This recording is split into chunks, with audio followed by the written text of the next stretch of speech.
So good morning everyone and I welcome you all to Saurabh Pandey UPSC YouTube channel के अंदर। सो आज के जो टॉपिक्स हैं उनको डिस्कस करते हैं और काफ़ी ज़्यादा टॉपिक्स आते हैं। मैंने आपको कहा इसलिए थोड़ा हमारा सेशन मैं लेट अपलोड कर पाता हूँ क्योंकि कंटेंट थोड़ा सा क्वालिटी कंटेंट रहना चाहिए और बढ़िया अच्छा स्ट्रक्चर रहे जिससे आपका समय बचे। तो PSLV C37 है, एक टॉपिक आपका आता है। नोबेल प्राइज़ इन फिजिक्स दूसरा टॉपिक है। ये साइंस टेक के दोनों टॉपिक है। इंडिया एलिमिनेट ट्राकोमा ये साइंस का टॉपिक है। 17th नेशनल फिल्म अवार्ड, कुछ ऐसा समझने का नहीं है बट मैंने इंक्लूड कर लिया, जस्ट रीड इट।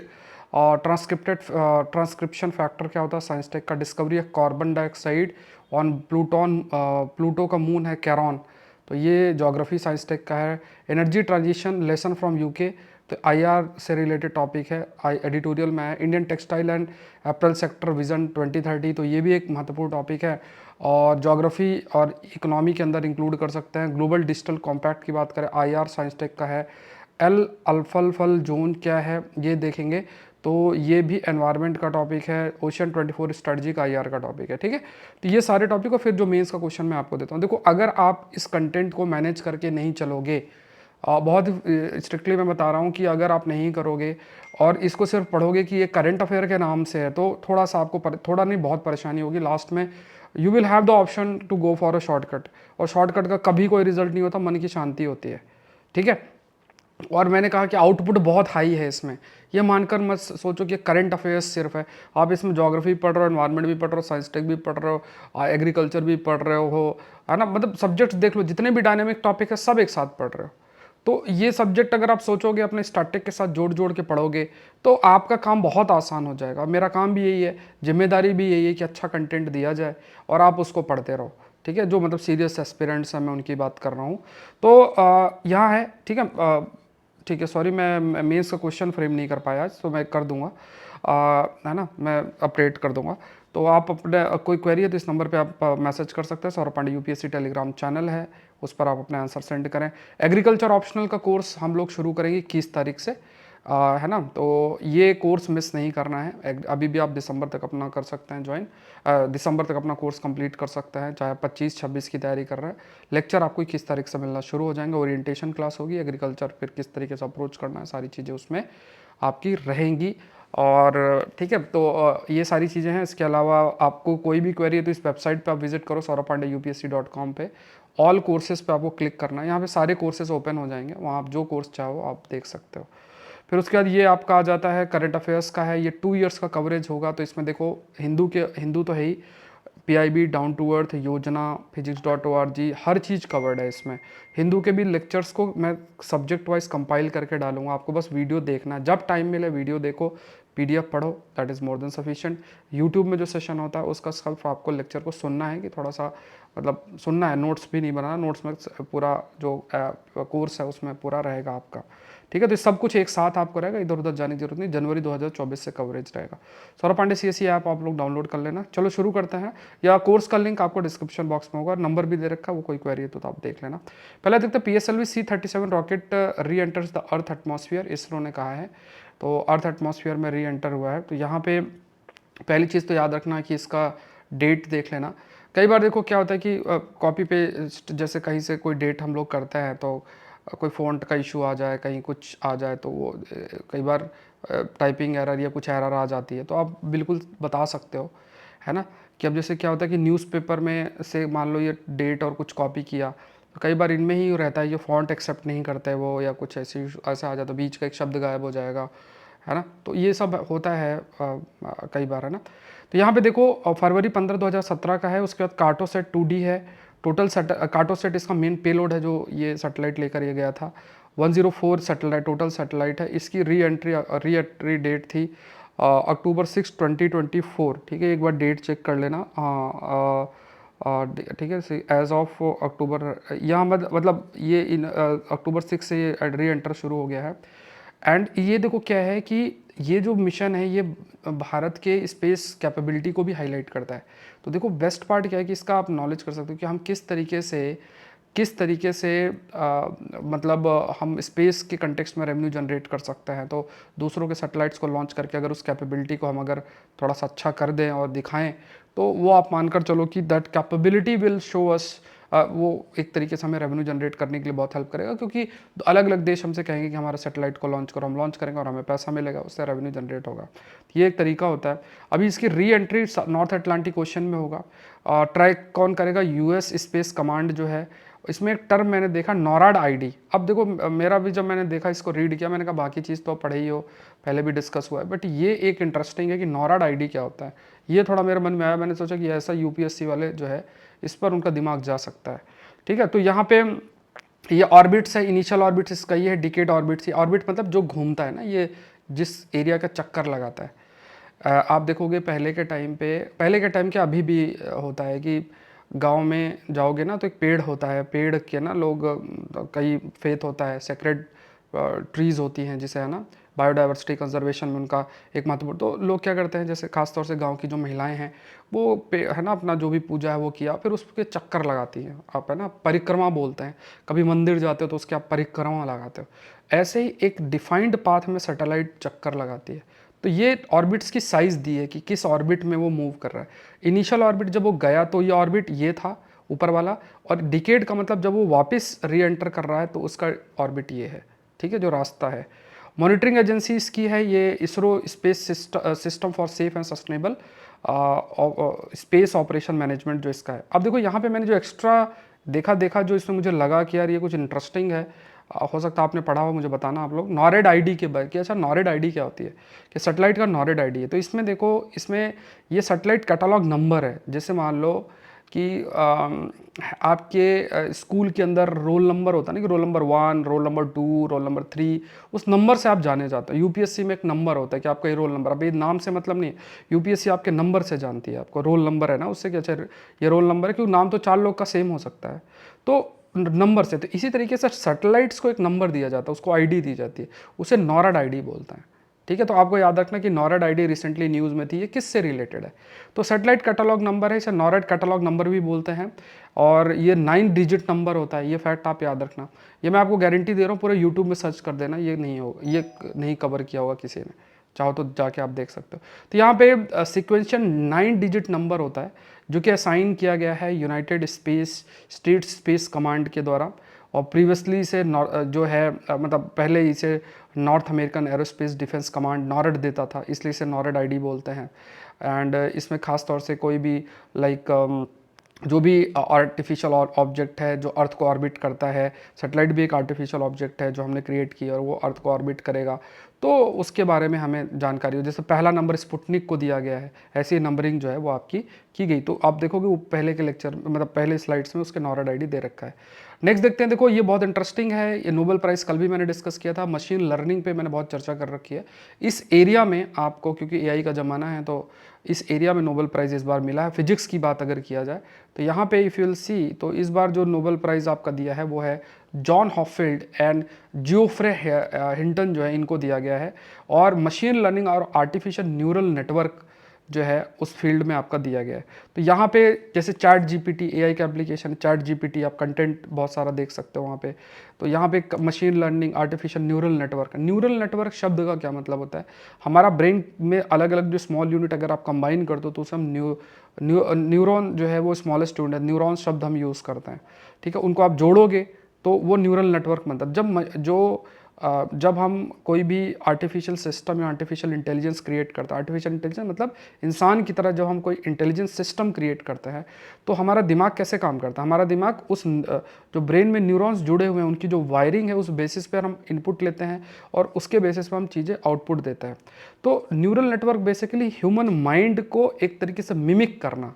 और फिर जो मशीन लर्निंग का मतलब क्या है कि जैसे मान लो कि मशीन डेटा के माध्यम से सीख रही है, ठीक है, उसे हम मशीन लर्निंग कहते हैं। मान लो डेटा है, बहुत सारा डेटा जाएगा और उससे मशीन सीखेगी, उस डेटा के बेसिस पे कुछ इनपुट आएगा और आउटपुट जाएगा, मतलब आउटपुट इनपुट दिया जाएगा, आउटपुट आपको मिलेगा।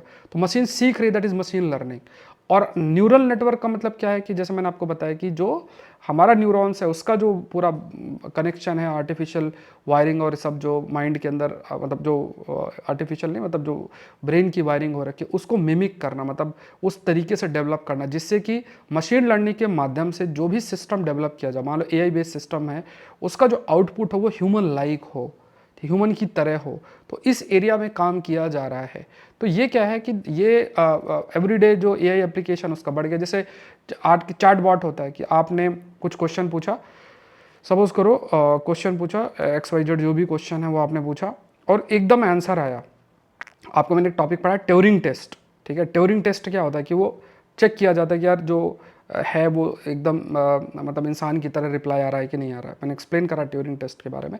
तो इसी तरीके से ये चीज़ की जा रही है कि जैसे चैट बॉट है कि अगर आपने कुछ पूछा तो उसका आंसर रिस्पॉन्स की तरह मतलब ऐसा है कि किसी सामने वाला कोई इंसान दे रहा है। तो ये चीज़ भी आपका डेवलप किया जाता है। एआई में इसका काफ़ी ज़्यादा यूज़ जो है हो सकता है। तो यहाँ पे आर्टिफिशियल न्यूरल नेटवर्क डेवलप किया है। चैट जीपीटी में फ्यूचर जो एआई टेक्नोलॉजीज़ है उस पर जो है काफ़ी एप्लीकेशन है।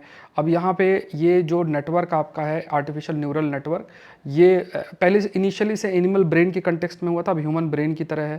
तो जो न्यूरॉन्स हैं वो आपस में कनेक्ट करके प्रोसेस करना इन्फॉर्मेशन और फिर आउटपुट आपका प्रोवाइड करना। ये इंटरडिसिप्लिनरी है, मतलब बहुत सारी चीज़ें हैं इसमें। एआई बेस्ड सिस्टम है, स्टैटिस्टिकल फिजिक्स एंड न्यूरोलॉजी है, कॉग्निटिव साइकोलॉजी है, सब कुछ है। हॉफील्ड नेटवर्क की बात करें, इंट्रोड्यूस 1982 के अंदर किया गया था। And it can denoise images by minimizing the systems magnetic upper energy upon activation. तो हॉफील्ड जो नेटवर्क है ये 1982 के अंदर जो है इंट्रोड्यूस आपका किया गया था, है ना। हॉफील्ड नेटवर्क की अगर हम बात करें तो इट वाज इंट्रोड्यूस्ड इन 1982, तो आपको याद रखना है। एंड जैसे हॉफील्ड नेटवर्क किससे मतलब कब इंट्रोड्यूस किया गया था 1982 में। It can denoise images by minimizing the system magnetic energy upon activation.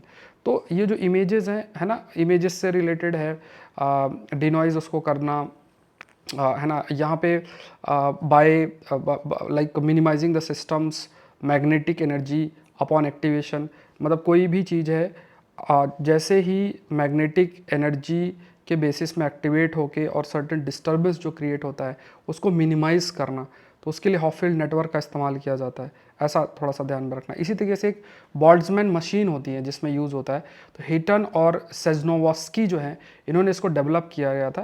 अब इसमें मैं आपको डायग्राम दिखा देता हूँ। देखो ये जो डायग्राम आप देख रहे हो दैट इज़ बोल्ट्जमैन मशीन। अब ये ऐसा एक प्रकार का न्यूरल नेटवर्क है जिसमें बहुत सारे न्यूरॉन्स आपस में जुड़े होते हैं और ये एक तरीके से डिसीजन कर सकते हैं that is more human like, ठीक है। तो ये आप कह सकते हो ये जो आप नॉड्स देख रहे हो अलग अलग, ये एक तरीके से they act as a neuron, जैसे हमारे ब्रेन का न्यूरॉन है उसकी तरह ये एक्ट करेंगे। एंड जो इंफॉर्मेशन है that information will be there, उस चीज़ को प्रोसेस किया जाएगा and then there will be output. तो इसे बोल्ट्जमैन मशीन बोलते हैं, ठीक है। ये बेस्ड होता है टाइप ऑफ न्यूरल नेटवर्क पे। तो ये थोड़े से ध्यान में रखने। तो हमें एआई एडवांसमेंट की तरफ हम लोग जाएंगे। मतलब क्योंकि इस एरिया में अगर नोबेल प्राइज़ मिला है तो एडवांसमेंट की तरफ जाए। भारत के लिए चैलेंज ये है कि देखो इस एरिया में जो रिसर्च की बात अगर किया जाए तो जो साइंटिफिक रिसर्च है वो थोड़ा सा और फोकस करना है ड्यू टू लो फंडिंग और ब्यूरोक्रेटिक इनएफिशिएंसी के बेसिस में देखा जाए।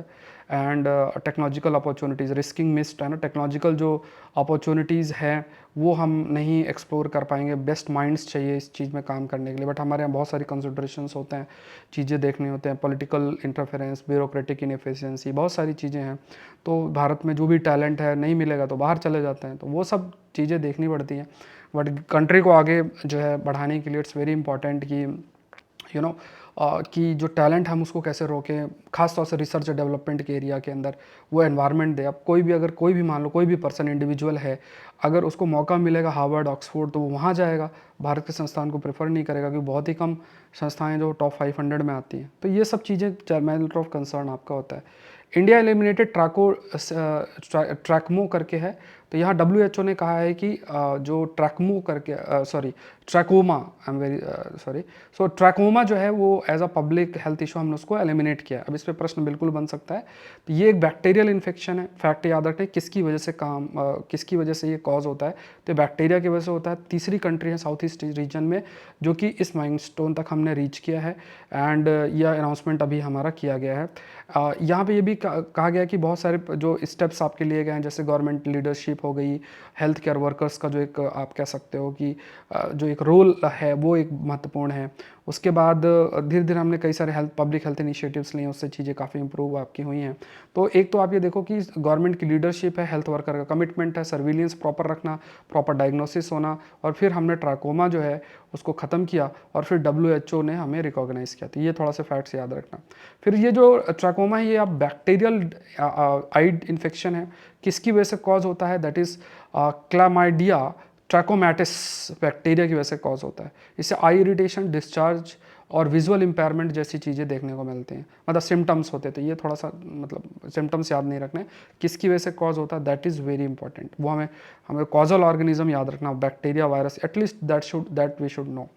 नेक्स्ट देखते हैं film award Murmu honourable president. ठीक है, मतलब आप कभी भी जब आप कभी भी आंसर लिखो तो ऐसा प्रेसिडेंट का नाम अभी न्यूज़पेपर में लिख सकते हैं, अलग चीज़ है, but when you are stating और using the word, please even interview में अगर आप बोलते हो please use the word honourable president, और इस टाइप के शब्दों का आप यूज़ करो। और मतलब मुर्मू ऐसे शब्द नहीं, मतलब ऑनरेबल प्रेसिडेंट और पूरा नाम आप मेंशन करना चाहते हो तो आप कर सकते हो, ठीक है, बट न्यूज़पेपर में देखो चलता है। तो यहाँ पे देखो 70th नेशनल फिल्म अवार्ड आपका है। तो ऑनरेबल प्रेसिडेंट जो मुर्मू हैं उन्होंने ये अवार्ड दिया है। तो मिथुन चक्रवर्ती है, उन्हें दादा साहब फाल्के अवार्ड दिया गया 2022 के लिए। उसके बाद बेस्ट फीचर फिल्म अट्टम है, best non feature film Ayana है, अयाना करके है द मिरर के लिए। और उसके बाद male best actor award Rishabh Shetty Kantara है। उसके बाद फिल्म में नित्या मेनन है,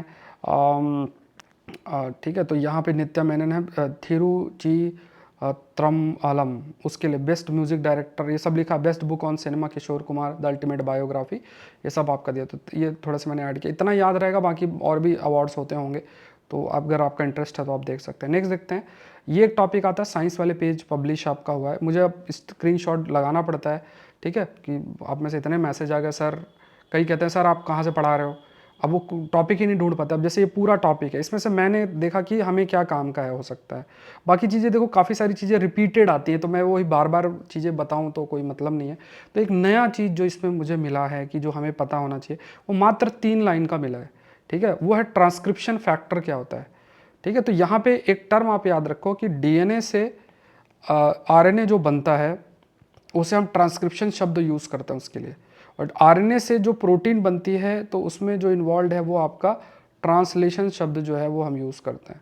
ठीक है, तो यहाँ पे क्या है कि ये जो ट्रांसक्रिप्शन फैक्टर है, ये जो डीएनए से आरएनए बन रहा है, इसको कंट्रोल करने के लिए ये फैक्टर्स आपके रिस्पॉन्सिबल होते हैं, और इससे जो जीन एक्सप्रेशन है, जो कल के लेक्चर में मैंने एक्सप्लेन भी किया था, उस चीज़ को ये डिटरमाइन आपका कर रहा है। तो मेनली जैसे जेनेटिक इंस्ट्रक्शन, जो जेनेटिक लेवल पे जो अंडरस्टैंडिंग है, जेनेटिक इंस्ट्रक्शन है उसको समझना, सेल है ना, हमारे जो लिविंग ऑर्गेनिजम्स हैं उनके जो सेलुलर फंक्शंस हैं, जो सेल्स हैं उनका किस तरीके से फंक्शन है, उस चीज़ को समझना, उसके लिए ये जो ट्रांसक्रिप्शन फैक्टर्स आपके मैटर करते हैं।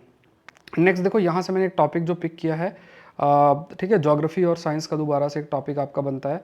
यहाँ पे ये discovery of carbon dioxide on Pluto moon Charon, ठीक है, इसमें ये चेक कर लेना, ये टाइपिंग एरर आ जाता है कि जब एक बार देखना ये 2024 तो नहीं है। तो यहाँ पे discovery of carbon dioxide on Pluto moon Charon, इसकी डिस्कवरी आपकी कब हुई थी, है ना, प्लूटो का लार्जेस्ट मून है कैरॉन, तो ये याद रखना है। जेम्स वेब टेलीस्कोप के माध्यम से फाइंड किया गया। तो ये जेम्स वेब टेलीस्कोप पर बहुत बार चर्चा हम लोग कर चुके हैं। जेम्स वेब टेलीस्कोप और हबल टेलीस्कोप दोनों के बीच का अंतर भी डिस्कस कर चुके हैं। अभी इसमें जो डिटेक्ट किया गया CO2, उसके बाद हाइड्रोजन पेरोक्साइड देखने को मिला है, और इसके बेसिस पे कई सारी जो जानकारियाँ हमारी बढ़ रही हैं, दैट इज़ किस तरीके से इसका इवोल्यूशन हुआ है।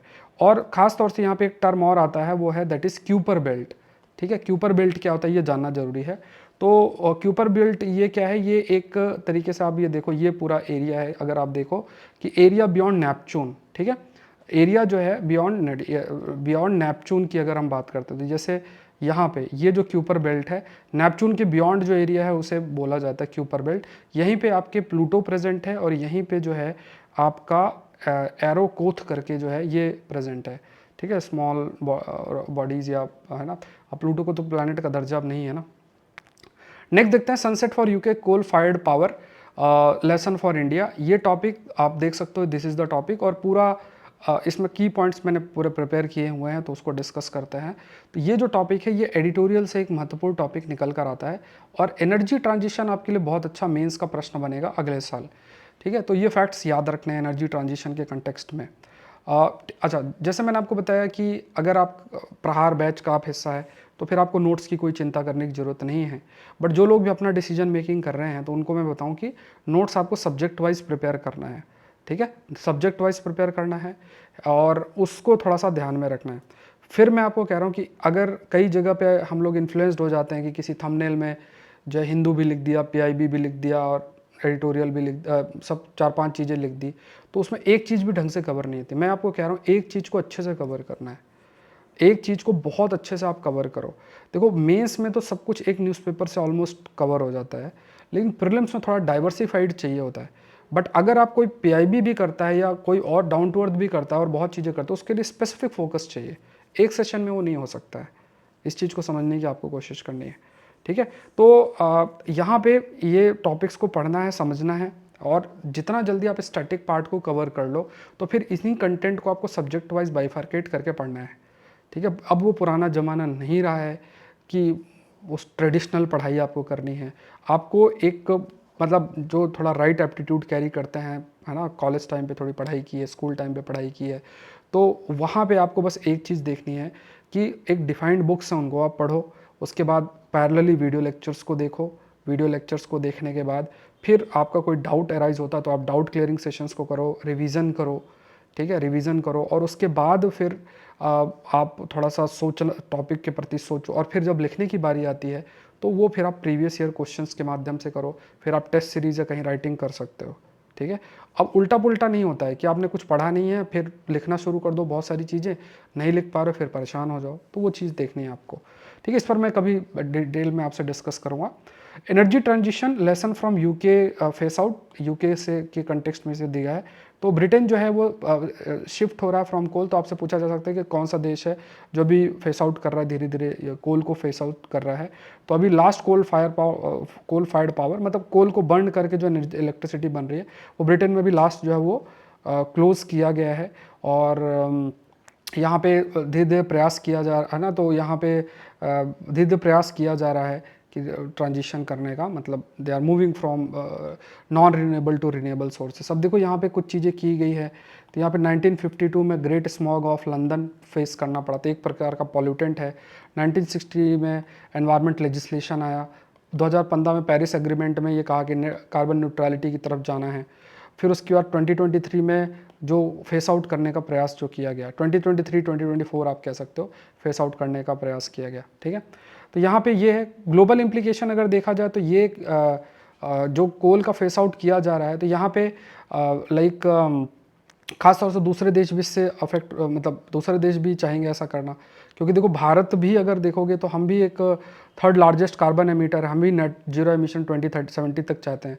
तो अगर हम वो चाहते हैं तो हमें भी कदम उठाने पड़ेंगे, हमें भी रिन्यूएबल सोर्स की तरफ जाना पड़ेगा और कोल पे जो हमारी डिपेंडेंसी है उसे हमें रिड्यूस करनी पड़ेगी। तो यहाँ पे जैसे यूके की जर्नी 2015 से लेके लाइक 2052-50 से जो ग्रेट लंदन स्मॉग हुआ, पॉल्यूटेंट हुआ, काफ़ी लोग अफेक्ट हुए, हेल्थ इश्यूज फेस किए, धीरे धीरे इन्होंने चेंज करना स्टार्ट किया। अब ये 2024 मतलब इतना समय लग गया एक डेवलप्ड देश को ट्रांजिशन करने के लिए, तो हमारे लिए तो इतनी बड़ी पॉपुलेशन और इतना रिक्वायरमेंट, एनर्जी पॉवर्टी जैसी चीज़ों को फेस करना, तो हमारे लिए चीज़ें इतनी आसान नहीं होंगी। तो हमें एक वेल बैलेंस्ड अप्रोच जो है वो लेकर जो है वो जाना पड़ेगा। तो जैसे यहाँ पे जैसे यूके में क्या है, जो नेट जीरो टारगेट है वो अचीव कर चुके हैं, भारत को 2070 तक करना है, ये फैक्ट याद रखना है। अब जैसे मान लो ये टॉपिक मैंने आपको पढ़ाया ना, तो यहाँ पे आपको थोड़ा समय देना चाहिए सोचने में। मतलब हम ये सोचते हैं कि जब हम कोई इन्फॉर्मेशन पढ़ ले वही पढ़ना है, ऐसा नहीं है। समय आप दो, थोड़ा सोचने में भी आपको समय देना चाहिए। अगर आप सोचोगे, टॉपिक को लिंक करोगे, जैसे अगर मैं कोई टॉपिक प्रिपेयर करता हूँ या है ना, तो उस टॉपिक में थोड़ा मंथन भी लगता है कि अच्छा ये ऐसा हो सकता है, ये ऐसा हो सकता है। अगर आपका विद कंटेंट थॉट प्रोसेस अच्छा डेवलप हो जाएगा और राइटिंग स्किल आपकी अच्छी है, तो आप ये मानकर चलो कि फिर आप बहुत ह्यूज एडवांटेज में हो।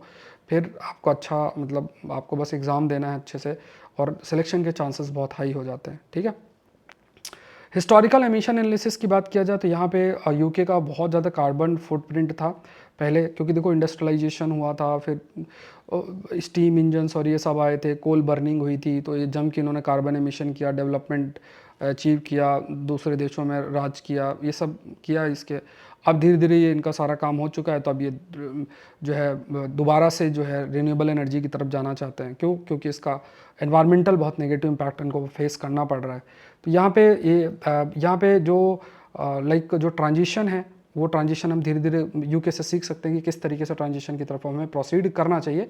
और इंडियन कोल सेक्टर का फ्यूचर क्या? तो इंडिया का जो कोल सेक्टर है ये इसका जो पीक प्रोडक्शन है और कंजम्पशन है वो 2023 से 35 के बीच में होगा। मतलब जब पीक प्रोडक्शन और इसकी बात करें, इसके बाद चीज़ें डाउन होंगी। और बहुत सारे लोग हैं उनका कोल माइनिंग से या पावर जनरेशन से एम्प्लॉयमेंट है, तो अल्टरनेटिव एम्प्लॉयमेंट इंक्लूड करना पड़ेगा। और इंडिया की जो एनर्जी पॉलिसीज़ और टारगेट्स हैं उनमें थोड़ा सा देखना पड़ेगा हमें। जैसे पॉलिसी लेवल पे ही रिन्यूएबल एनर्जी पे फोकस करना पड़ेगा। अगर हम या ग्रीन हाइड्रोजन जैसे हम जा रहे हैं, कई दूसरे सोर्सेज पे हमें देना पड़ेगा। अगर पॉलिसी में हम अलाउ नहीं करेंगे तो फिर धीरे धीरे जो कंपनीज़ हैं वो भी स्टेप्स लेंगी, वो कोल बेस्ड पावर का जो इस्तेमाल है कम करेंगी और दूसरे सोर्स ऑफ एनर्जी की तरफ जो है वो जाएंगी। तो ये चीज़ें जो है आपकी हाईलाइट की। तो closure of Britain last coal power plant की अगर हम बात करें तो यहाँ पे complex transition in energy production वो चीज़ हाईलाइट करता है, और वो चीज़ हम सीख कर हम अपना जो गोल है नेट जीरो एमिशन का उसकी तरफ प्रोसीड कर सकते हैं। तो ये पॉइंट्स बस that is more than sufficient. Why is textile industry struggling to perform better? ठीक है, ये आपका टॉपिक है, ये ज्योग्राफी में इकोनॉमी में आ सकता है। अब Indian textile and April sector, मतलब जो कपड़ों से रिलेटेड सेक्टर है, इसका ऑब्जेक्टिव क्या है? Total business dollar 350 billion annually by 2030। और ये आपका पूरा एम है। अगर ये डेटा आप याद रखना, टेक्सटाइल सेक्टर से अगर प्रश्न आता है, इसमें लगभग 3.5 करोड़ जॉब्स क्रिएट होंगे इस सेक्टर के अंदर। Industry valued at $153 billion in 2021। अभी धीरे धीरे इसका बढ़ रहा है बहुत तेज़ी से। Global share 5.4% global textile export में ये बढ़ेगा। ठीक है, देखो मैं फिर कह देता हूँ, कभी कोई डेटा में कोई मिस्टेक हो जाए, कुछ हो जाए, तो आप प्लीज़ मुझे बता सकते हो। क्योंकि देखो इस अलग कहीं से न्यूज़पेपर से कंटेंट को लिया, कॉपी किया, कई बार एरर आ जाता है ना, या कहीं से कॉपी किया तो एरर आ जाता है। अभी डेटा मैं अपने हिसाब से तो लिखूंगा नहीं।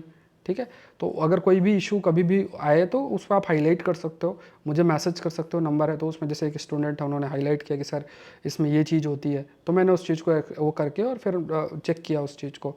ठीक है, तो उसमें बिल्कुल वो वाली बात नहीं है। आप भी सब लोग वेल एजुकेटेड हैं, तो कभी भी कोई टाइपिंग एरर है, कुछ एरर है, तो जस्ट लेट अस नो। उसमें कोई छोटी बात, मतलब इसमें कोई वाली बात नहीं है कि हम लोग से गलती नहीं हो सकती है ना, ऐसा कुछ नहीं है, बिल्कुल हो सकती है।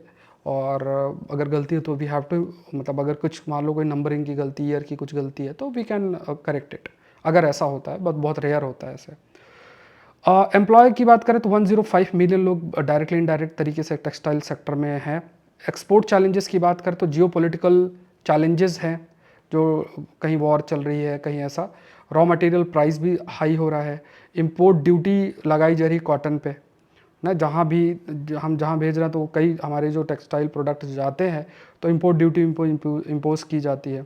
कई दूसरे देश का, जैसे मान लो बांग्लादेश है, वो एक अल्टरनेटिव के रूप में आ रहा है। तो यहाँ पे तमिलनाडु में काफ़ी प्रोडक्शन होता है, 500 टेक्सटाइल मिल्स हैं। तिरुपुर जो है वहाँ भी 40% बिजनेस में ड्रॉप देखने को मिला है फाइनेंशियल ईयर 23-24 के अंदर, तो ये देखने को मिला। फिर उसके बाद ई कॉमर्स भी एक एरिया आ जाता है यहाँ पे, है ना। तो यहाँ पे प्रयास किया जा रहा है कि ई कॉमर्स के माध्यम, जैसे जैसे अमेजन, फ्लिपकार्ट और इन सब के माध्यम से भी ट्रांसफॉर्मेशन किया जाए। इंडस्ट्री मूव कर रही है डायरेक्ट रिटेलिंग की तरफ थ्रू ई कॉमर्स, ये भी प्रयास किया जाए। फैक्ट्री से ही डायरेक्ट चीज़ों को ई कॉमर्स के माध्यम से सेल करना, अपने गोडाउंस क्रिएट करके। फिर उसके बाद emphasis on sustainability and comfort wear, इस पर भी है।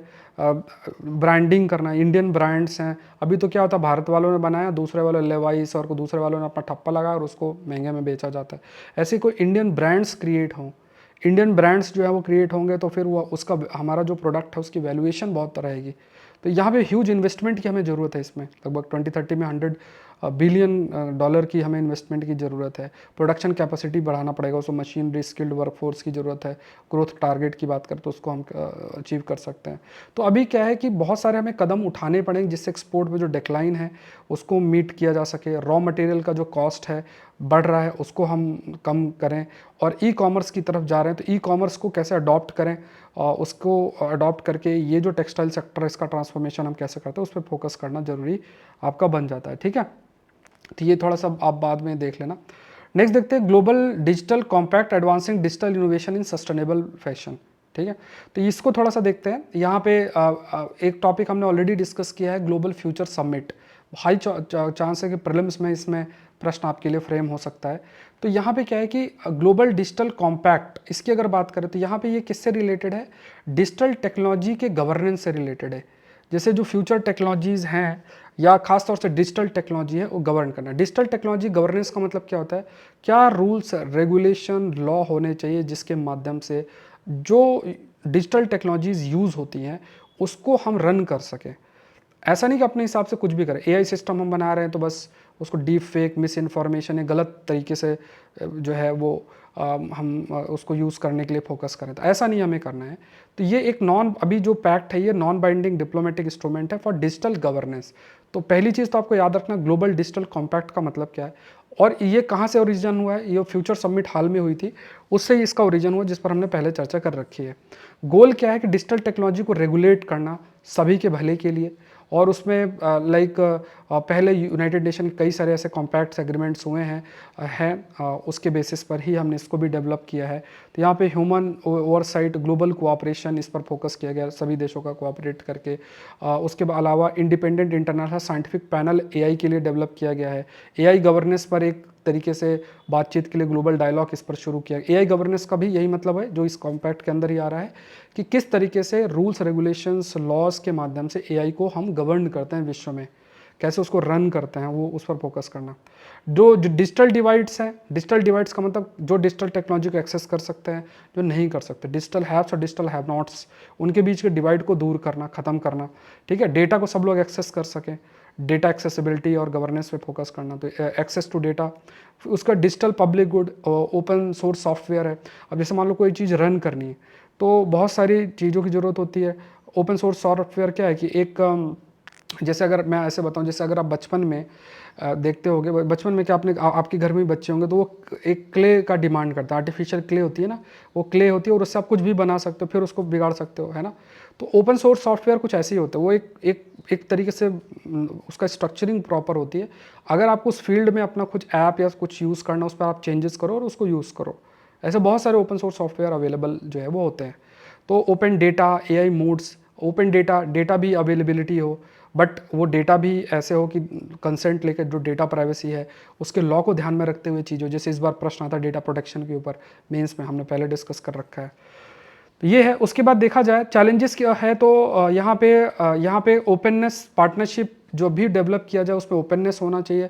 जो टेक कंपनीज़ हैं सेल्फ रेगुलेशन पे फोकस करो, ये बहुत इंपॉर्टेंट है। डेटा गवर्नेंस का रिस्क है, मतलब जो स्ट्रॉन्ग प्राइवेसी लॉ होना चाहिए, क्योंकि देखो डिजिटल टेक्नोलॉजी पूरा किस पर बेस्ड होगी। पहली चीज़ तो देखो जो डेटा है उस पर बेस्ड होगी।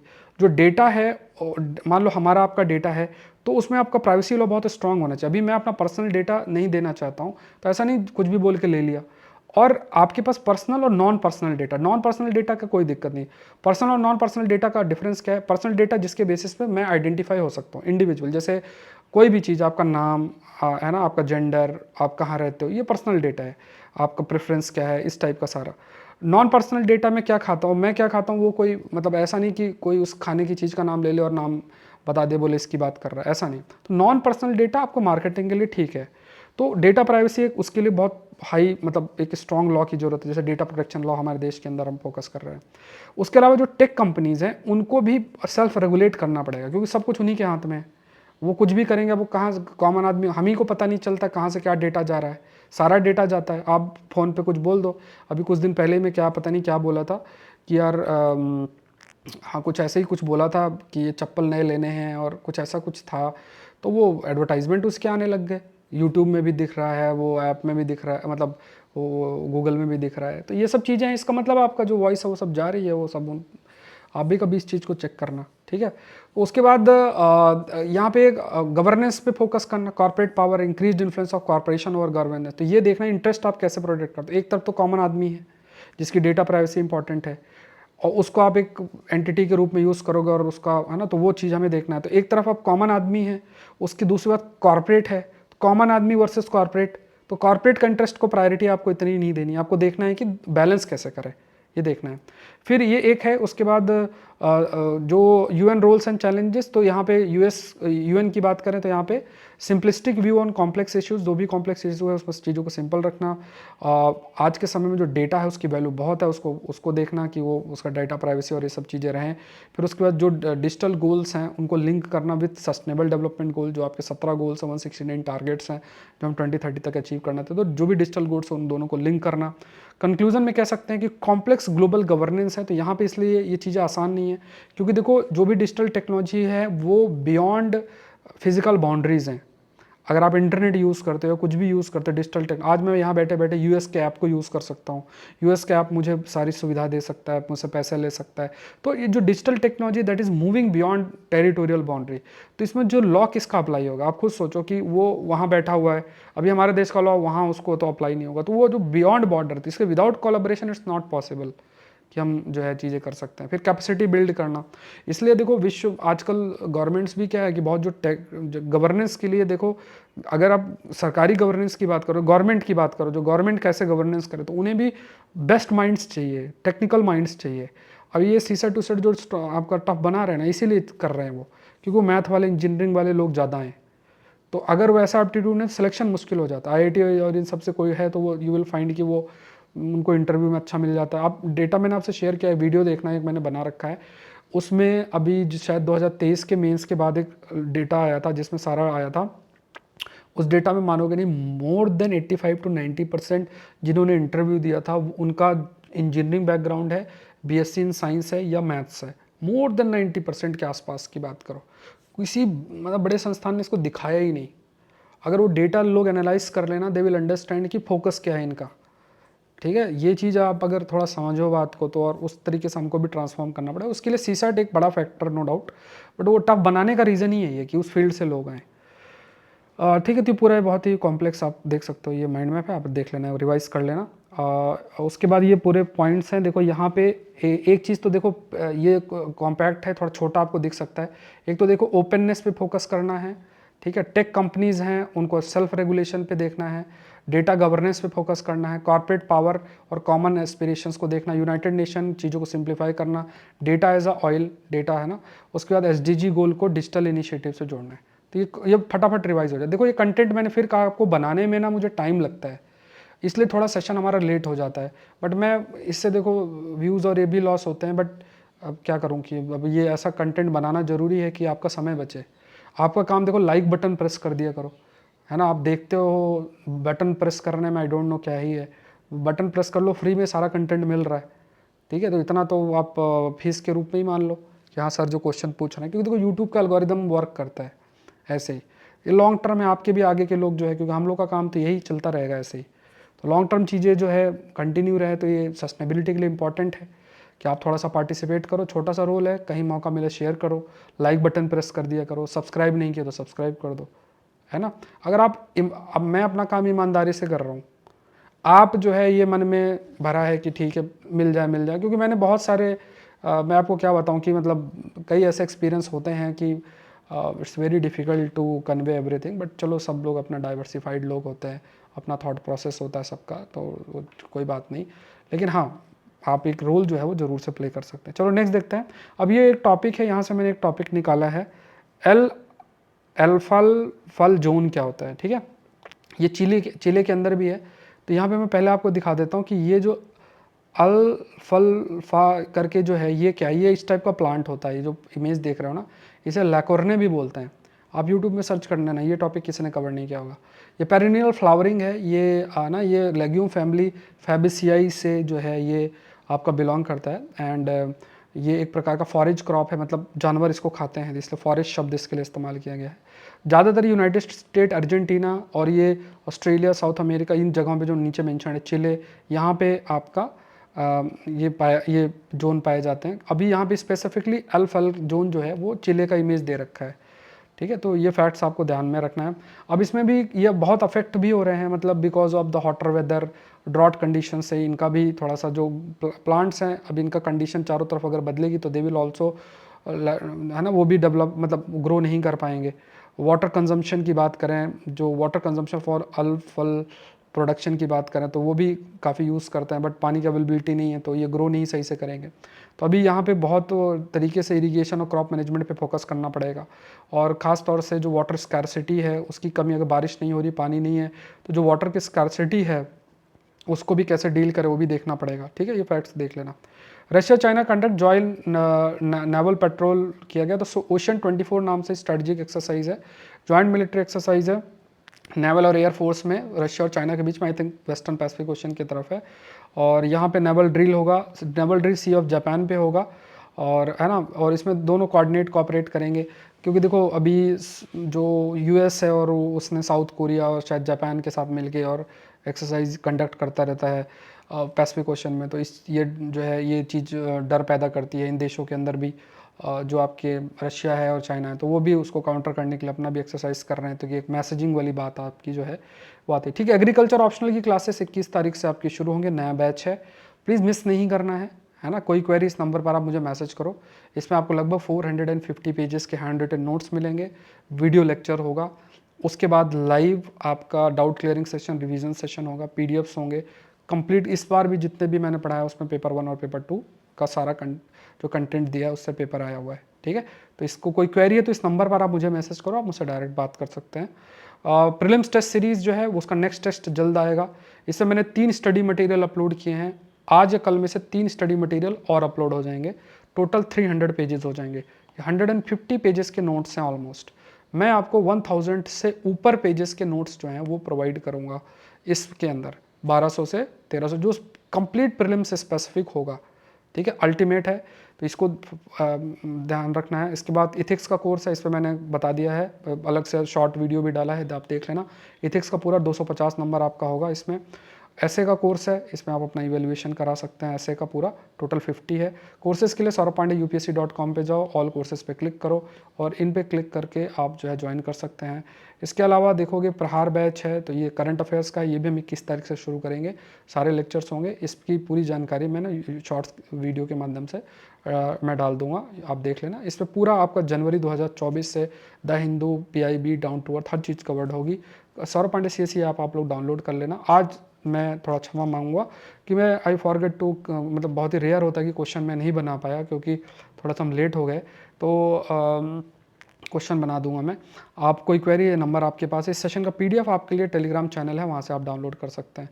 मिलते हैं नेक्स्ट सेशन के अंदर। Thank you everyone, thank you.